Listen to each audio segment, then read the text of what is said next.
Good டேங்க. எங்கள் வீட்டில் இன்றைக்கி நாளைக்கு சந்தையா எங்கள் ஊரில், அதனால் இருக்க காய்கறி இன்றைக்கே காலி பண்ணிவிட்டு நாளைக்கு நம்ம ஃப்ரெஷ்ஷாக காய்கறி வாங்கிக்கலாம்னு சொல்லிவிட்டு முட்டைக்கோஸ், பீன்ஸு, கோழி அவரைக்காய் மூணையும் போட்டு ஒரு பொரியல், மாங்காய் சேனை மாங்காய் போட்டு அவியல்.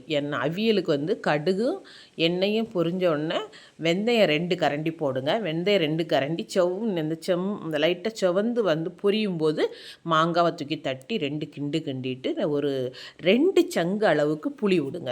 ஏன்னா மாங்காய்க்கு வந்து இந்த மாங்காய் புளிக்கலை, அதனால் நான் விட்டுருக்கேன். நீங்கள் உங்கள் மாங்காய் புளிக்கதா இருந்தால் கொஞ்சமாக விடுங்க, ஒரு அரைச்சங்களவு விடுங்க. அப்போ தான் அந்த புளி வந்து மாங்காயில் சேரும்போது மாங்காய் கம்மோன்னு அப்படி ஒரு மனம் டேஸ்ட்டும் இருக்கும். அதை ட்ரை பண்ணி பாருங்கள், சூப்பராக இருக்கும். இந்த மாங்காய் அவியலை வச்சு சோத்தை விரைவி சாப்பிட்றலாம், அப்படி இருக்கும். பரப்பரான சோத்தில் இந்த மாங்காய் அவியலை தூக்கி போட்டு சப்புன்னு விரைவி சாப்பிட்றலாம். அதனால் மாங்காய் அவியல் ஸ்பெஷல் கேட்டிங்களா.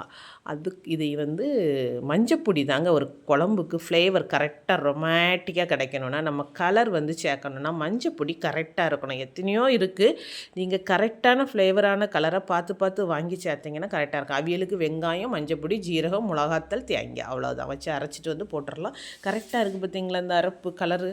நீங்களே பாருங்கள், நான் எதுவுமே பார்க்கல, அப்படியே பாருங்கள், கலர் சூப்பராக கரெக்டாக இருக்கும்.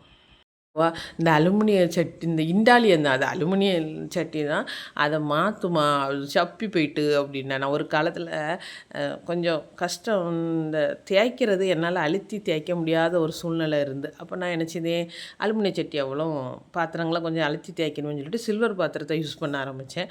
அதுக்கப்புறம் எனக்கு அலுமினிய பாத்திரம் அதில் அந்த சட்டியை மட்டும் ரொம்ப ஓரமாக ஒதுக்கி போட்டிருந்தேன். நான் அதெல்லாம் மனசு கேட்கல, ஏன் நம்ம காசை கொடுத்து வாங்கிட்டு இப்படி போட்டுவோம், இதை பயன்படுத்துவோம்னு சொல்லிட்டு எடுத்தேன். அதுக்கடையில் அது அங்கேயும் இங்கேயும் தள்ளி அது கொஞ்சம் டேமேஜ் ஆகிட்டு.